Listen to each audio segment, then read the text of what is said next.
By popular request, today we are learning about systems of equations. So first of all, what is a system?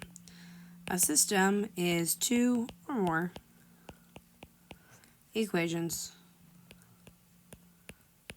They can be functions, they don't have to be functions.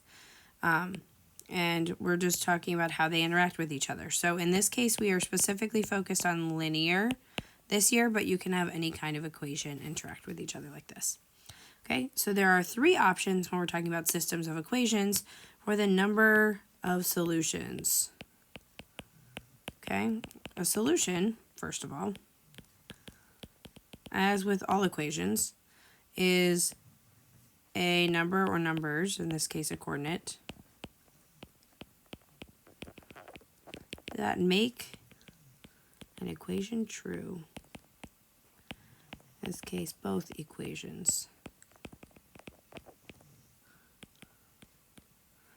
So to see how many solutions we have, one option is one solution, crosses or intersects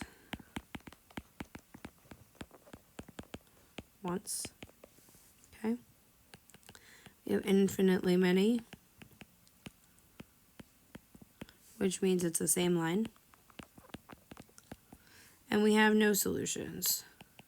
You should all ring a bell from back when we did the equations unit back earlier in the year. And no solutions means they are parallel and they never touch. Because a solution on an equation, when it comes to systems, if it's graphed, we look for the solution by looking for where they intersect with one another. So how do I know if it is a solution? Well, one example we could look at is 2, 8, and is it a solution for the equations y equals 3x plus 2 and y equals 4x? Now to see if it is a solution, I want to see, does this make both equations true? Okay? Because just because it works for one equation does not mean that it works for the solution, because a solution means it works for both equations. So I'm going to do some substitution, okay? I have y equals 3 times x, which is 2, plus 2, y. Let me plug that in here. So y is 8, so I'm going to plug in 8 over here. And then I have the second equation here, and that is 8 for y again, equals 4 times 2 for x. So I want to see if this is true. 8 equals 6 plus 2. That is true, so that one works. And for the second one, 8 equals 8. And that works as well. So yes, 2, 8 is a solution.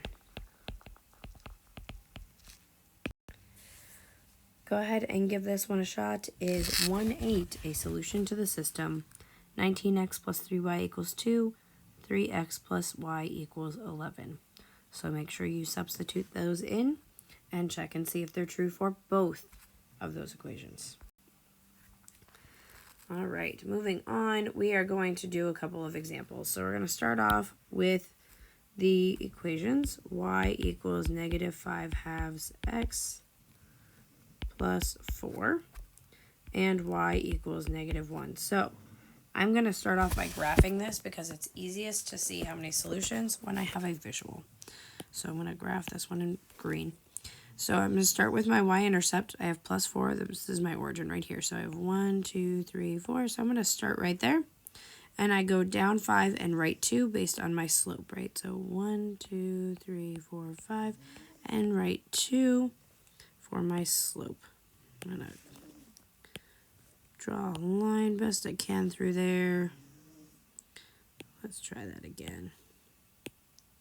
I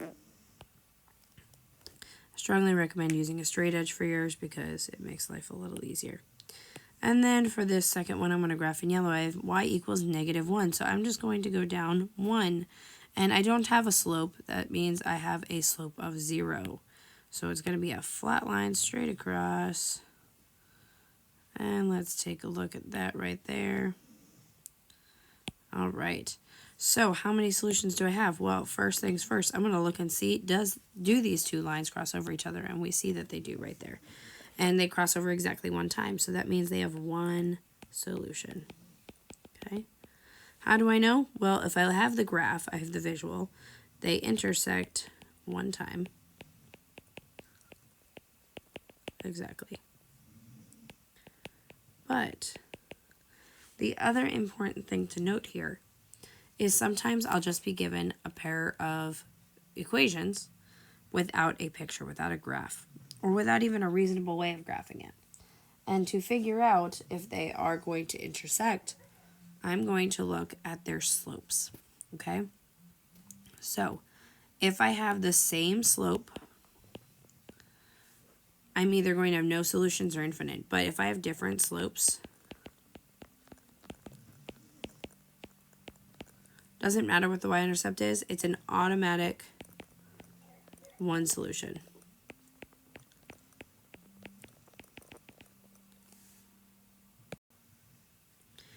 In our next example, we have y equals negative 2x plus 2 and y equals negative 2x minus 2. So to start here, I'm going to graph. I'm going to start with my first one here. I'm going to graph in green. I'm starting with positive 2, and I'm going down 2 and right 2, and down 2 and right 2, okay? Because my slope is negative 2, which is the same thing as negative 2 over 1. Let's draw this line and do yourself a favor. Oops, I skipped something there. I'm glad I checked this. Let me fix my points. Do yourself a favor and make sure you are setting yourself up for success by using a straight edge, like I mentioned before. All right, and then I'm going to graph my other one in red this time, negative 2 over 1, starting at negative 2 this time. Down 2 over 1, down 2 over 1, and I made sure that I didn't mess that up this time. So let's graph this line.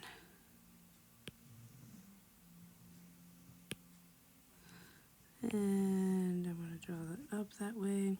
Okay. Now, do these lines cross over each other? Well, I can not physically see them crossing over each other, which is a good sign, but I can verify that they do, in fact, never intersect by looking at my slopes. So I have no solutions because the lines never cross. And I know this because I have the same slope but different intercepts. I know they look the same, but positive and negative are different.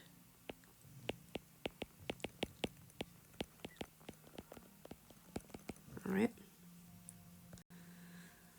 Last example, we have two equations. The first one being y equals 4x plus 3 and negative 4x plus y equals 3.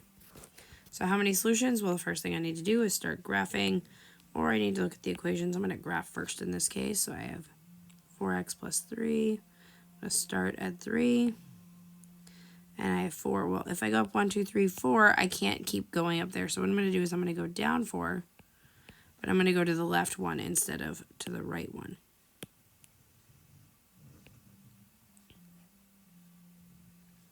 Let's see if I can graph this line here. Not too shabby.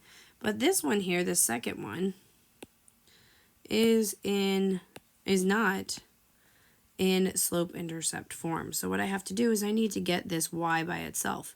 To do that, I'm going to add 4x to both sides. Because of the fact that 3 and 4x are not like terms, I'm going to rewrite this without them being together because they can't be combined. And I have y equals 4x plus 3. That looks familiar, doesn't it?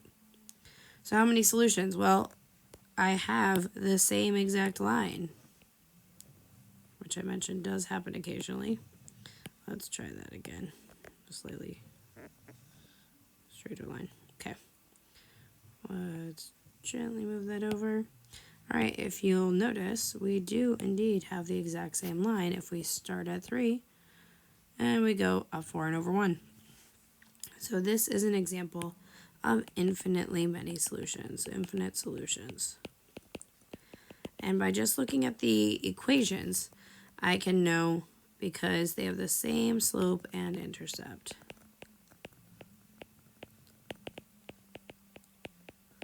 Now, what if I had them in a slightly different format? What if it was both negative 4x plus y equals 3, and then I had negative 4x plus 2y equals 3? Well, I can see that they have the same slope there, but different intercepts based on, they'd have different slopes here because of this too. So you have to see if your y's and x's match up if you have them in standard form, okay? But for the example provided here, we have infinitely many because they have the same slope, same intercept. All right, instead of a mastery challenge this time, we're going to do some IXL practice so that way you get a chance to really practice this and get a good feel for it. So you're going to go to IXL, the 8th grade tab, and you're going to complete CC1 about is it a solution, CC4 for the number of solutions, this is a 1, by graphing, and finally number of solutions, CC5, by just looking at the equations. These are all about systems. If you don't see something about systems, double check that you're in the right grade and in the right topic, and make sure to show Mrs. Jackson when you're done. Good luck, have fun.